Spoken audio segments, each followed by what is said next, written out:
हमारे भारतवर्ष के एक महान संत गोस्वामी तुलसीदास जी का जन्मदिन मनाया जाता है। आज हम थोड़ा सा गोस्वामी जी के संबंध में विचार करें, जिन्होंने हमको रामायण के जैसा महान ग्रंथ दिया।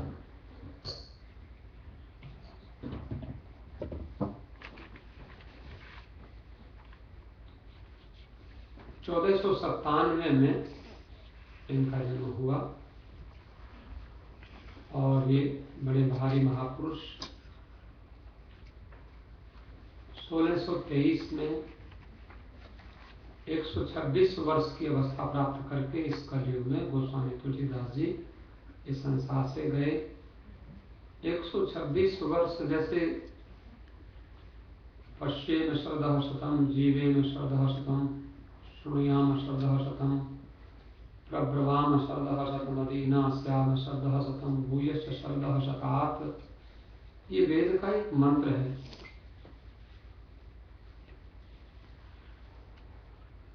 हम लोग 100 वर्ष तक जिए, लेकिन 100 वर्ष तक भी स्वस्थ जीना चाहिए। हम ठीक देख सकें, ठीक सुन सकें और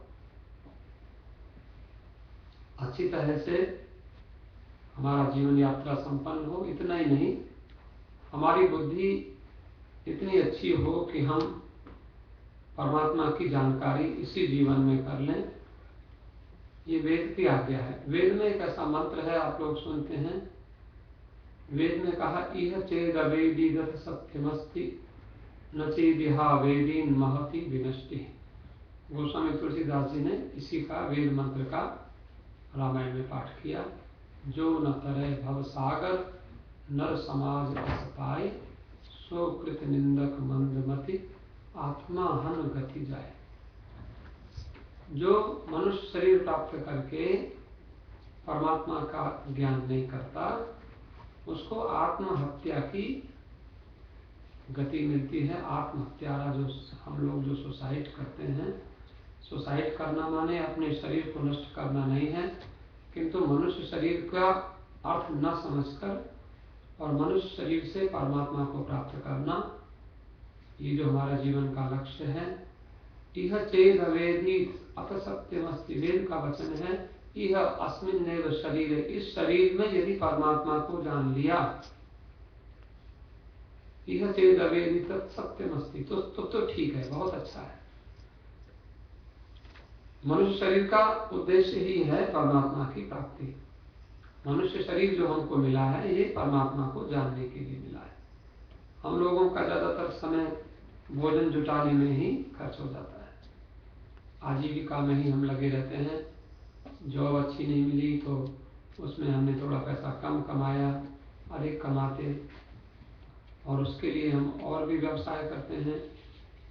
तो इस प्रकार यह चेद अवेदी तक सत्यमस्ति, यदि इस शरीर में परमात्मा को जान लिया तब तो ठीक है, नहीं तो फिर हम तो रहेंगे संसार में, लेकिन ये शरीर हमें फिर नहीं मिलेगा। साधन धाम मोक्ष करि द्वार, शरीर माध्यम खलु धर्म साधन।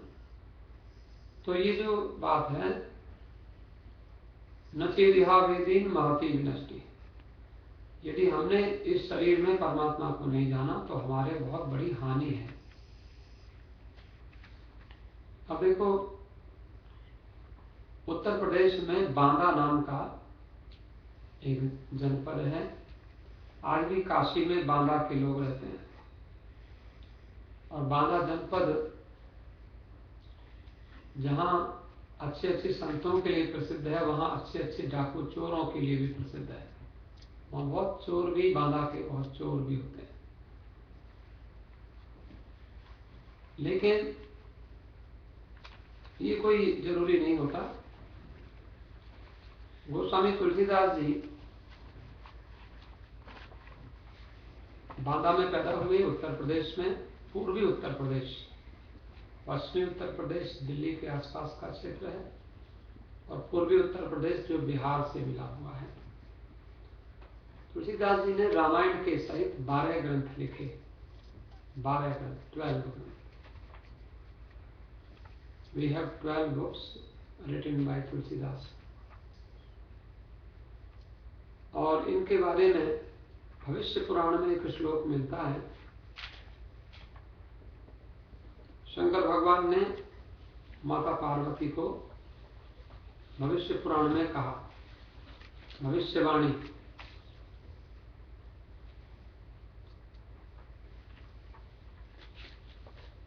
शंकर भगवान कहते हैं कि वाल्मीकि तुलसीदास कलौ देवी भविष्यति रामचंद्र कथामेताम भाषाबद्धाम करिष्यति। ये भविष्य पुराण का श्लोक है।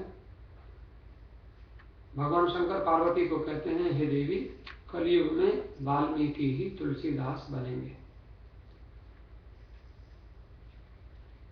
गुरु गोविंद सिंह ने कुछ आध्यात्मिक सूत्र दिए और उन्हें ब्रह्मा जी के अवतार बताए। तो ब्रह्मा जी के अवतारों का परिगणन गुरु गोविंद सिंह ने किया है और उसमें वाल्मीकि को ब्रह्मा जी का एक अवतार माना गया है। तो आप जरा विचार करें, वाल्मीकि ब्रह्मा जी के अवतार हैं और तुलसीदास जी वाल्मीकि के अवतार हैं। इसका मतलब क्या हुआ? रामायण लिखने वाले कोई साधारण महात्मा नहीं है। वही जो परमात्मा जो सृष्टि बनाते हैं वही फिर रामायण भी लिखते हैं। वही वाल्मीकि बनते हैं और वाल्मीकि बनकर संसार को उपदेश देते हैं। आप लोगों ने कथा सुनी है कि वाल्मीकि, हम लोग यदि संसार में थोड़ा बहुत कोई भूल कर जाएं, हम लोग किसी गलत रास्ते पर चले जाएं, तो कोई आश्चर्य की बात नहीं है। वाल्मीकि का पूर्व जो जीवन है, जहां आपने सुना है रत्नाकर डाकू के रूप में और मारधाड़ करना, लोगों का धन छीन लेना, रास्ते में चलते हुए लोगों को लूट लेना, ऐसा जीवन। अब कहते हैं हम ब्रह्मा जी के अवतार हैं, लेकिन ऐसा कहा है शास्त्रों में।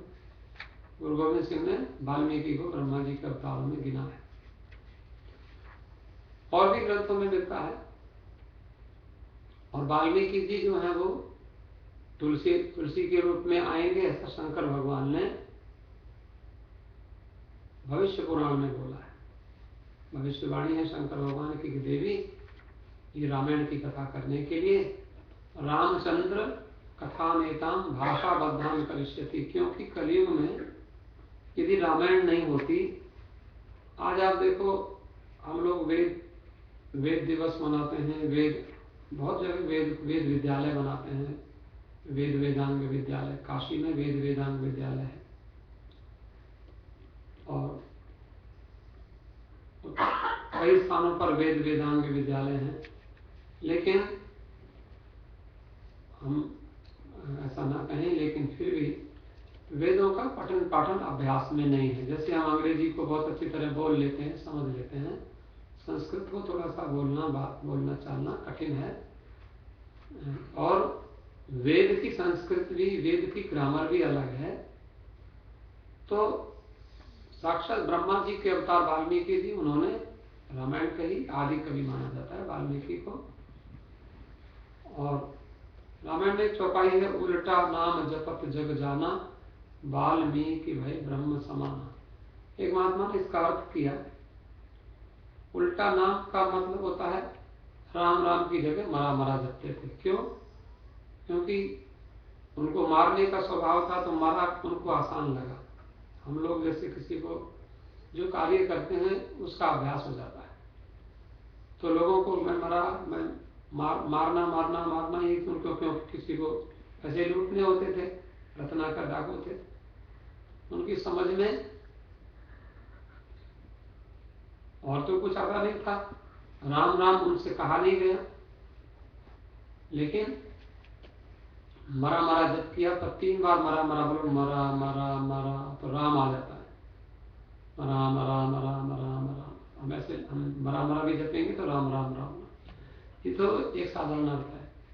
एक महात्मा ने अर्थ किया कि देखो, जैसे किसी को हमको रोको मत जाने दो, रोको मत जाने, और अब बोलो रोको मत जाने दो, बात वही है। रोको मत जाने दो, रोक लो मत जाने दो उसको। फिर रोको मत, जाने दो। अब देखो सेंटेंस एक ही है लेकिन मीनिंग अलग होता है। तो महात्मा कहते हैं उल्टा कॉमा लगाओ, स्टॉप, रुक जाओ। फिर नाम जपत जग जाना, रामायण की चौपाई का ये मीनिंग किया।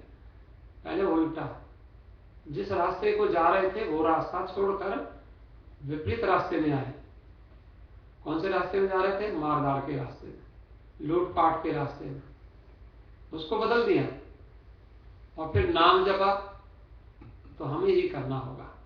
हम यदि गलत रास्ते जा रहे हैं तो पहले तो गलत रास्ता छोड़ना होगा, फिर भजन करना होगा। दो शब्द, उल्टा, पहले उलट गए, फिर नाम जपत जग जाना। फिर दुनिया वालों ने समझा, उन्होंने नाम जप किया और उसमें जीवन उलटने का बहुत बड़ा धक्का उनको लगा कि जब नारद जी जैसे महात्मा, उनको जब वो लूटने लगे तो महात्माओं को कोई लूटे तो जैसे पत्थर के संग में, तो पारस के संग में अगर लोहा, पारस परस कुधातु सुहाई। सत्संगति से लोग सुधरते हैं। सत्संग तो नारद जी ने कहा, देखो बेटा तुम हमें लूटोगे, हमें कोई आपत्ति नहीं, ऐसे हमारे पास कुछ है नहीं, है तो हम लोग भिक्षा मांग के खाने वाले महात्मा है, कुछ थोड़ी बहुत रोटी पानी होगा वो ले लो, हम तो ऐसे ही दे देंगे। महात्मा तो ऐसे देने को तैयार रहते हैं। लेकिन कहते हैं कि एक बड़ा सेठ था, उसके पास बड़ा पैसा था, और जब ज्यादा पैसा हो गया, बहुत सारा गोल्ड, बहुत सारे तिजोरी में बहुत सामान रखा, और उसको रात को नींद ना आवे, और जब वो मरने लगा, बहुत बूढ़ा हो गया, उसने सोचा मुझे नींद नहीं आती, मैं क्या करूं। उसकी सेवा में कोई, उसकी सेवा भी कोई नहीं करता था, क्योंकि जो कंजूस था पैसा खर्च करता नहीं था। सेवा उसी की करते हैं जो लोग कुछ धन खर्च करें। लेकिन ज्यादा पैसा जोड़ लिया, पैसा तभी जुड़ता है जब किसी को देंगे, नहीं देंगे तो जुड़ेगा कहाँ। तो उस खर्च भी नहीं करता था। उसने सोचा क्या करूं, मर जाऊंगा, और कोई तो उसके पास आया नहीं। तो नौकर को उसने कहा कि तुम मेरा पैसा सारा ले ले। नौकर को मालिक बना दिया। अब नौकर को मालिक बनाया, अब नौकर पहले तो बड़ा खुश हुआ, चलो मुझे पैसा मिल गया, लेकिन वो बीमारी नौकर को लग गई। नौकर को रात को नींद ना आवे, क्योंकि दिन रात उसी की चिंता, उसी की देखभाल, उसी की रखवाली। एक दिन और नौकर रात को सो रहा था, नींद तो आ नहीं रही थी, अचानक दरवाजा कहीं से दीवार में छेद करके कोई चोर आ गया। चोर ने वो सारा धन उसका इकट्ठा किया उसके घर में, वो देख रहा था। लेकिन उसको बहुत दिन से लग रहा था कि मुझे, मेरे मालिक को भी नींद नहीं आती थी, मुझे भी नींद नहीं आती, इसका कारण धन है। ये जो मैंने इकट्ठा किया है, मैंने इकट्ठा भी नहीं किया, मेरे मालिक ने इकट्ठा किया था। अब वो चोर जो था, चोर बेचारे को घर में तो नया नया आदमी होता है, चोर को क्या पता कहाँ कौन सी सामान रखा है। चोर ने सोचा सामान ले कैसे जाए। उसने एक चादर निकाली और चादर में उस सामान को बांधने लगा। लेकिन जब गांठ लगाने लगा तो चादर छोटी पड़ गई। अब इसने देखा कि वो चादर छोटी पड़ गई। चोर को देख रहा बड़े आराम से, तो अंदर गया और इसको मालूम था बड़ी चादर कहाँ रखी है। बड़ी चादर लेके आया और बड़ी चादर लेके चोर को बोला, ले इसमें बांध ले। चोर भागने लगा, बोले अरे आप जगे हो, मैंने समझा कि मैं चोरी कर रहा हूँ, आपको यहाँ है नहीं, आप सो रहे हो। चोर भाग, अरे नहीं रोक इधर आ, ले जा। उसने कहा नहीं ये तो आपका धन है, मैं कैसे ले जा सकता हूँ। बोले तुम आए हो लेने, अरे बांध ले, ले जा ले जा ले जा।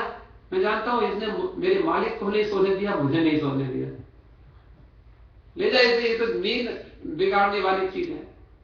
उसको समझ आई चोर। तो जब हमको समझ आ जाती है तो हम पैसे के संग्रह संचय के लिए पागल नहीं हो जाते। उसने 911 नहीं घुमाया, पुलिस को नहीं बुलाया, चोर को कहता ले जा, तू ले जा, मुझे मालूम है तुझे भी नींद नहीं आएगी, क्योंकि मेरे मालिक को नींद नहीं आई, मुझे नहीं आती, तो तू इसको ले जा रहा है, तुझे भी नहीं आएगी।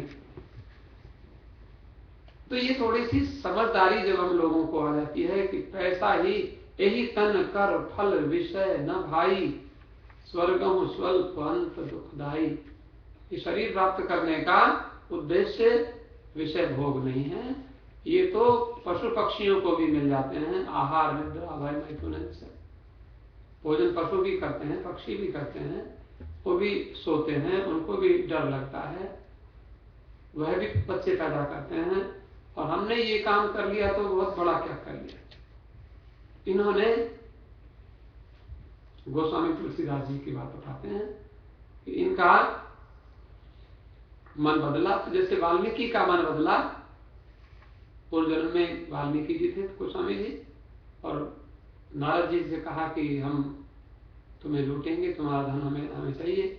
इन्होंने कहा धन तो तुम हमारा ले लो, लेकिन जो तुम अन्याय करते हो, क्यों किसी को हर्ट करते हो, किसी का मन दुखता है, जब तुम उसका कमाया हुआ पैसा, उसने मजदूरी की है, मेहनत की है, कैसे कमाया है, एक एक पैसा जोड़ा है, वो थैले में लेके जा रहा है, आप उसका लूट लेते हो, डंडा मारते हो, वो नहीं देता तो उसको मार डालते हो। ये जो तुम करते हो तुम्हें पाप लगता है, अपराध होता है, वो तुम्हें शाप देता है मरने वाला। इसलिए जब तुम उसके पाप जो होते हैं वो तुमको भोगने पड़ते हैं। फिर तो तुम ये बताओ, इतने पाप जो तुम कर रहे हो, तुम किसके लिए कर रहे हो?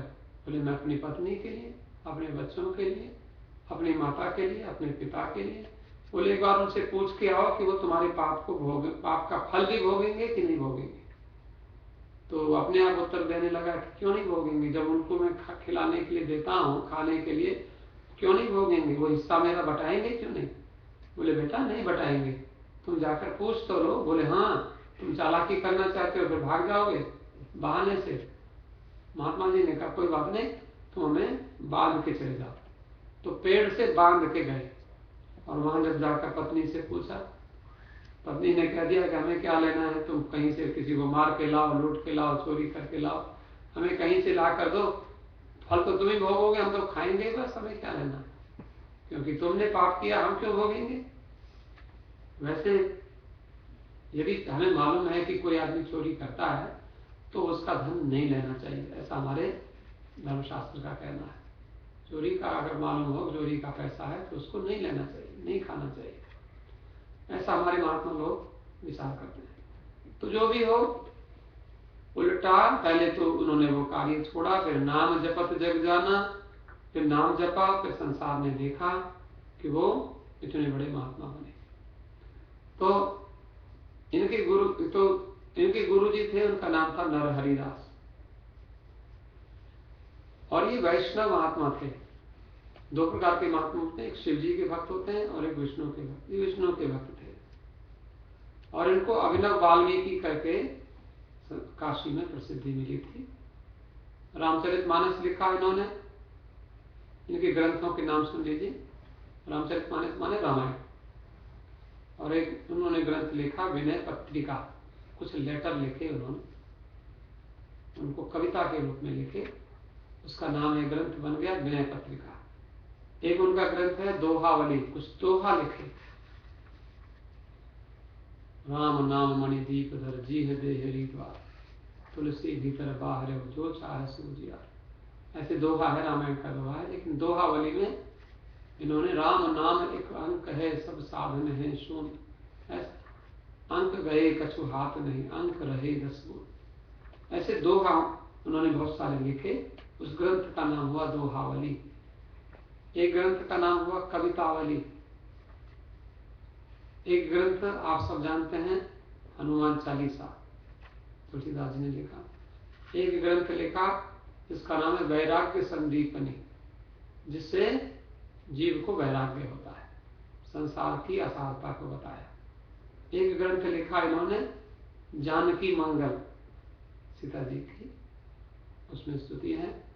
एक ग्रंथ लिखा पार्वती मंगल। एक और भी इनका ग्रंथ है, मैं भी आपको बताऊंगा उसके बारे में, हनुमान बाहुक।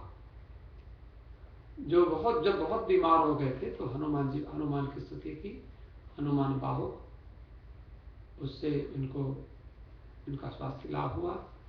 लेकिन बाद में फिर इनको उसके बाद में कोई ग्रंथ नहीं लिखा। हनुमान बाहुक अंतिम ग्रंथ है गोस्वामी तुलसीदास जी का। तो सिद्धांत क्या है हमें समझना चाहिए। गोस्वामी तुलसीदास जी रामायण इतने ग्रंथ लिखते हैं, इनका सिद्धांत क्या है, जीवन में क्या प्रतिपादन करना चाहते हैं, इनका मत क्या है। इनका मत है श्री राम में सब जग जानी, करो प्रणाम जोर जुग पानी।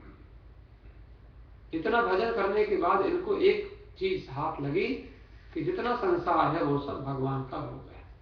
श्री राम में सब जग जानी, करो प्रणाम जोर जुग। तो सबको प्रणाम करना। आप देखो रामायण में दुष्टों को भी प्रणाम किया है। बहुत बड़ा इनका प्रणाम का प्रकरण बहुत बड़ा प्रकरण है। बंदो संत असज्जन चरण, संतों की भी वंदना करते हैं और असज्जन की भी वंदना करते हैं। इनकी माता का नाम है हुलसी। हुलसी माता और इनका नाम है तुलसी। हुलसी के बेटे तुलसी, गोद लिए हुलसी फिरे, तुलसी सो सुत होए। और इनके पिताजी का नाम है आत्माराम द्विवेदी दुबे, इनके पिताजी का नाम है। और श्रावण के महीने में शुक्ल पक्ष की सप्तमी तिथि को इनका जन्म हुआ। और इनका जन्म हुआ मूल नक्षत्र में पैदा हुए, गंडमूल में पैदा हुए। तो गंडमूल भी जो ऐसे तो कई नक्षत्र गंडमूल होते हैं, अश्विनी को भी गंडमूल कहते हैं, रेवती को भी गंडमूल कहते हैं। और इसको मूल नक्षत्र एक मूल होता है, बेस मूल ही होता है, वो सबसे ज्यादा उसका प्रभाव सबसे ज्यादा खराब होता है। तो इसलिए उसी में हुआ मुख्य जो मूल नक्षत्र है गंडमूल। मूल में बालक होता है तो उसके कौन से चरण में होता है, एक चरण में पिता के लिए अच्छा नहीं होता, फिर एक किसी चरण में ऐसा होता है कि माता के लिए नहीं अच्छा होता, फिर कहीं उसमें अपने मातृपक्ष के लिए, पितृपक्ष के लिए या फिर अपने लिए अच्छा नहीं होता। लेकिन एक ऐसा होता है मूल नक्षत्र जिसमें वो सबके लिए ही अच्छा नहीं होता। तो वो ऐसा ही था। इनको जन्म देने के बाद इनकी माताजी का भी देहांत हो गया। कहते हैं साधारण बालक 9 महीने या 10 महीने में जन्म लेता है, लेकिन तुलसीदास जी 12 महीने तक माताजी के गर्भ में रहे। 12 महीने आज भी हम सुनते नहीं हैं, कोई रेयर होता है। और जब पैदा हुए थे तो बच्चे के दांत बाद में निकलते हैं, इनके दांत पहले ही निकले हुए थे, पहले दांत दिखाई पड़े। पैदा होकर एक और बात कि पैदा होकर रोए नहीं। बच्चा जब पैदा होता है तो रोता है, ये रोए नहीं, इसलिए रोए नहीं। और पैदा जब हुए तो कई बार बच्चे वीक पैदा होते हैं, ये क्योंकि जल्दी पैदा हो जाता है, 7 महीने का बच्चा तो कमजोर होता है, ये तो 12 महीने के पैदा हुए तो हृष्ट पुष्ट थे, शरीर बहुत मजबूत था। और बाद में भी काशी में जहाँ हम लोग में लगभग हम वहीं रहते थे जहाँ तुलसीदास जी का जो स्थान है जहाँ उन्होंने रहे, तो वहाँ इन्होंने तुलसी अखाड़ा बनाया था। पहलवान लोग वहाँ कुश्ती करते थे, आज भी वहाँ करते हैं। तुलसीदास जी का वहाँ कुश्ती लड़ते थे, लोगों को कुश्ती दंड बैठक कराना, व्यायाम कराना, इन्होंने व्यायामशाला बनाई थी काशी में। तो बहुत शरीर इनका बलवान शरीर था गोस्वामी तुलसीदास जी का, बहुत सुंदर सुंदर बलवान ब्राह्मण परिवार में पैदा हुए थे। और मुख में दांत थे, पैदा होकर रोए नहीं। और रोए नहीं तो बालक जैसे रोता है तो इन्होंने रोए नहीं, बल्कि जब पैदा होकर जब जन्म लिया तो जन्म लेते ही इन्होंने बोला राम राम राम। तो माता तुलसी और आत्माराम दुबे बड़े आश्चर्यचकित हुए कि बालक जन्म लेते ही राम राम बोलता है। तो उसी समय जो इनको पैदा करने के लिए कोई नर्स जो थी वहां पर एक महिला थी, गांव में कोई नर्स तो होती नहीं, साधारण महिला थी। वो महिला ने वहां पर बहुत ज्यादा ट्रेंड नहीं होती हैं, लेकिन बड़ी एक्सपर्ट महिलाएं होती हैं, बच्चे को वही जन्म देती हैं, वही जो भी डॉक्टर का नर्स का काम कर लेती हैं। उसने फिर इनको इसका कहा ये तो राम बोला, तो इसका नाम ही रख दिया राम बोला। ये तो पैदा होते ही राम बोला तो इसका नाम रख दो राम बोला। राम बोला नाम पड़ गया। तो पैदा होकर उसका नाम था जो चुनिया करके एक दासी थी जो घर में रहती थी, सेवा करती थी। तो फिर पैदा हुए थे अगले ही दिन मां मर गई। एक दिन तक माँ के साथ रहे। अगले दिन मां मर गई। मां मर गई तो पिता ने कहा मैं बिना मां के इसका पालन कौन करेगा। चुनिया को कहा देखो देवी, तुम इसकी मां हो, पैदा होते समय ये तुमको जानता है, तुमको इसने देखा है, मां तो चली गई, अब तुम इसका पालन पोषण करो। तो चुनिया ने 5.5 साल तक तुलसी बालक को पाला। 5.5 साल तक उसको दूध पिलाया, किसी तरह से पालन पोषण किया। 5.5 साल के बाद वो जो गंडमूल था चुनिया के ऊपर आ गया। चुनिया भी मर गई बेचारी। देखो ऐसे वो भी मर गई। अब यहाँ रामशैल एक स्थान है, उस पर आनंद के शिष्य नरहरि आनंद एक महात्मा थे। नरहरि आनंद को सपना आया कि कोई एक बालक पैदा हुआ है और वो बालक बड़ा होनहार बालक है और मुझे उस बालक को अपना शिष्य बनाना है और मुझे उस बालक को इनिशिएशन देनी है, दीक्षा देनी है और उसे राम भक्ति की शिक्षा देकर उसे महान बनाना है, मेरा कर्तव्य है। ऐसा भगवान ने उनको प्रेरणा की। स्वामी नरहरि आनंद, जिनको नरहरि दास भी कहते हैं, उन्होंने इस बालक को राम बोला को ढूंढ लिया। भाई वो बालक जो पैदा होते ही राम राम बोला था, वो कौन कहाँ पर है, पता चल गया गांव में, उस गांव, इस गांव में नहीं, उस गांव में है। उन्होंने इनका नाम तुलसी राम रख दिया। राम बोला की वजह तुलसी राम ऐसा नाम रख दिया। तो माघ शुक्ल पंचमी शुक्रवार के दिन, आज के ही दिन, अभी जैसे अभी लगभग पंचमी आने वाली है, तो इसी दिन इनका नामकरण हुआ। शुक्रवार को इनका यज्ञोपवीत अयोध्या में कराया और उस इनका जनेऊ कराया और बिना सिखाए बालक ने अपने आप ही गायत्री मंत्र का उच्चारण किया। गुरुजी को लगा कि बहुत अच्छा गायत्री मंत्र बोल रहा है, तो फिर इस बालक को उन्होंने इनिशिएशन दे दी, दीक्षा दे दी। देखो छोटे से बालक को ही इनिशिएशन मिल गई, गुरु दीक्षा मिली। तो भारतवर्ष में एक सुकर क्षेत्र, गोस्वामी तुलसीदास जी ने सुकर क्षेत्र का नाम लिया है कि गुरुजी ने मुझे रामायण पढ़ाई थी, मैं पुनि निज गुरु सन सुनी, कथा सो सुकर खेत समुझी नहीं, तस बालपन तब मैं रहूं अचेत। रामायण में लिखा, रामायण का दोहा है। सुकर क्षेत्र में मुझे गुरुजी ने रामायण पढ़ाई थी, लेकिन बच्चे को रामायण पढ़ाओ तो बच्चा मीनिंग समझता नहीं, मेरे समझ में नहीं आई, क्योंकि मैं उस समय समझता नहीं था। लेकिन बाद में वो बीज जब हम डाल देते हैं खेती में, बच्चे समझते नहीं हैं, लेकिन वो पढ़ाया हुआ बेकार नहीं जाता। बोले गुरुजी का पढ़ाया हुआ मुझे बाद में समझ में आया। तो गुरुजी से ऐसे बच्चों को याद करा देते हैं, बट जब बड़े हो जाते हैं तो समझ हो जाती है, लेकिन फिर मेमोरी वीक हो जाती है, फिर याद नहीं होता कुछ। इसलिए बच्चों को याद करा देना चाहिए। जो याद कराने का काम है उनको पहले करा दो, जब वो बड़े होंगे तो उनकी समझ में आता है।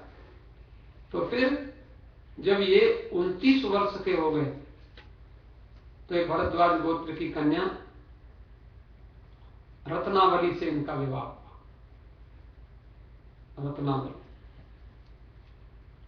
अभी ऐसा होता है कि विवाह हो जाता है 29 वर्ष में विवाह हुआ। ऐसे तो बहुत देर से विवाह हुआ, भारतवर्ष में तो 15 साल 16 साल के बच्चों के विवाह हो जाते हैं, लड़कों के। तो इनका लेकिन दुरागमन नहीं हुआ, गौना नहीं हुआ। शादी हो जाती है फिर गौना होता है, दूसरा विवाह, दोबारा पत्नी आती है।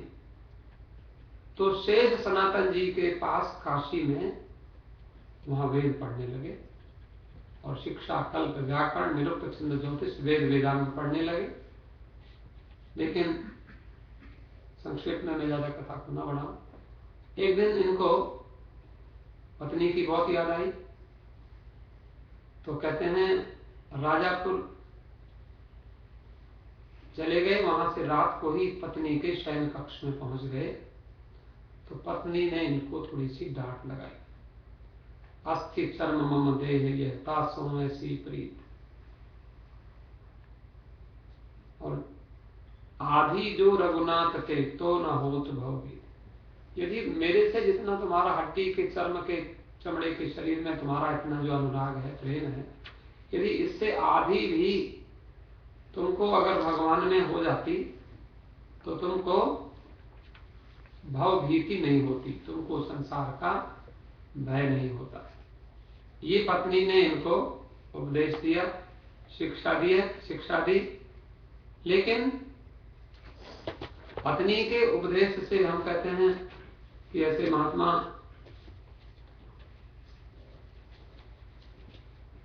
रामानुजाचार्य वैष्णव संत थे, उनके जीवन की एक घटना है।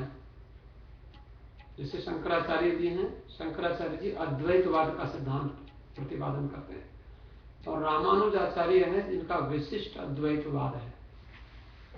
विशिष्ट रामानुज वैष्णव संत हैं जो इस तरह से पुण्य लगाते हैं, ऐसे करके त्रिशूल जैसा होता है ऊपर लगाते हैं, आपने देखा होगा। जो शिव जी के भक्त होते हैं ऐसे लगाते हैं, विष्णु भक्त ऐसे लगाते हैं। रामानुज शंकराचार्य ऐसे तिलक लगाते थे, और जो रामानुजाचार्य ऐसे तिलक लगाते।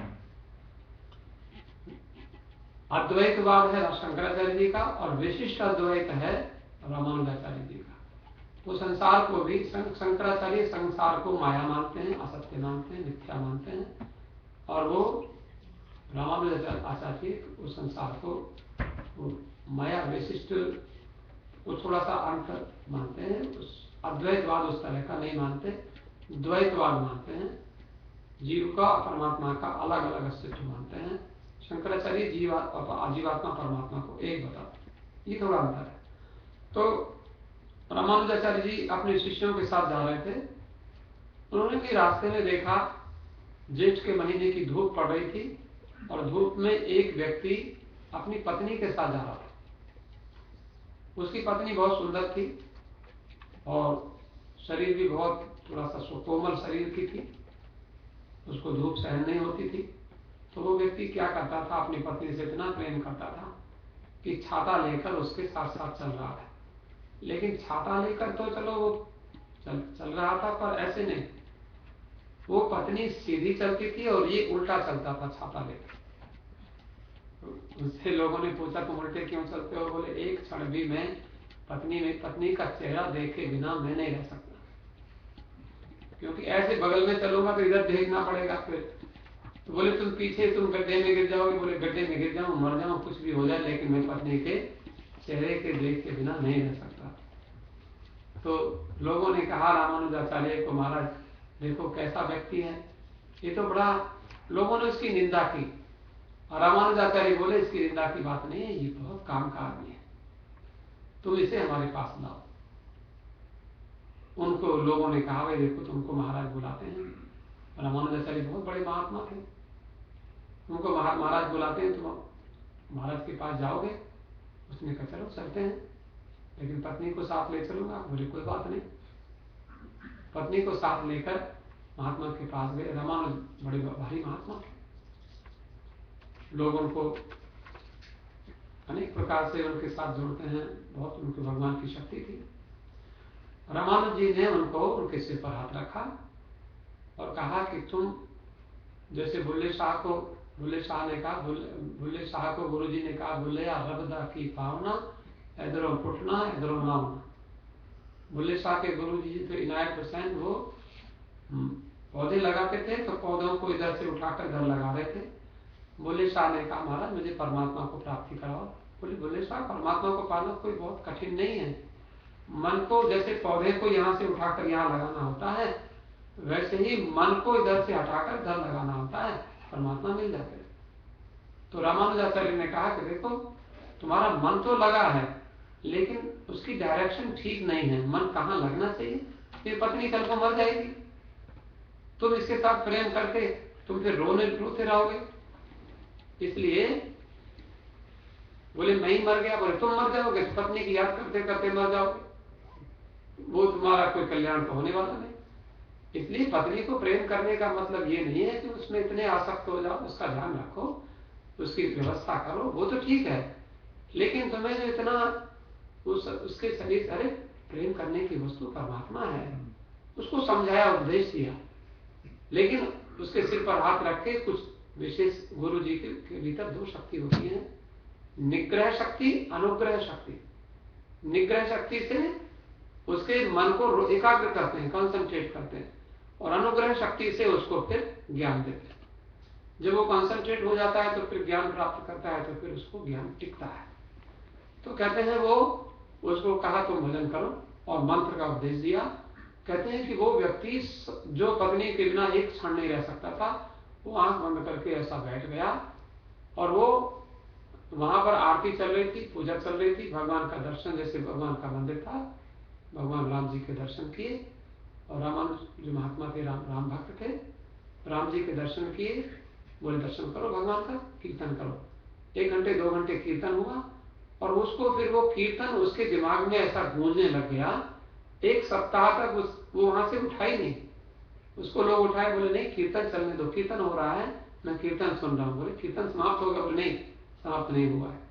वो 7 दिन तक फिर गुरु जी ने फिर उसके पर हाथ रख के कहा बेटा अब उठो, उसको उठाया, वो बहुत बड़ा महात्मा बन गया। ऐसी कथा है रामानुज के संत जी की।